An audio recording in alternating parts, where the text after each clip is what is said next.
I need to tell you something that happened at my aunt's house. I went to visit her for the weekend, expecting a quiet escape from the city and my own thoughts. Her house was old, creaky, and smelled faintly of dust and lavender. The kind of house where the floors groan even when no one is walking, and shadows linger longer than they should. On the first night, I noticed a plain door at the end of the long hallway.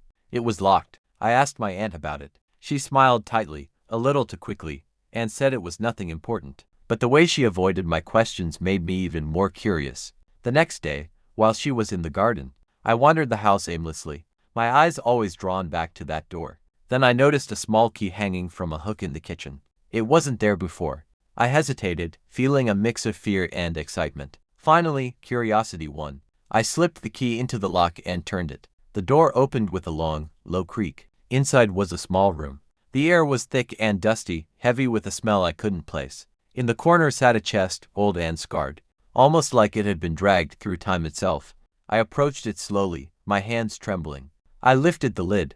Inside were hundreds of journals, leather-bound, worn, with pages filled with neat, careful handwriting. I picked one up and read the first page. It described someone who had gone missing years ago.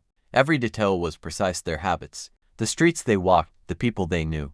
And then I realized, it didn't just describe what happened to them.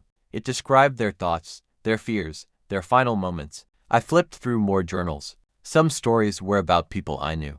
Then I saw the last entry, dated yesterday, and the next journal.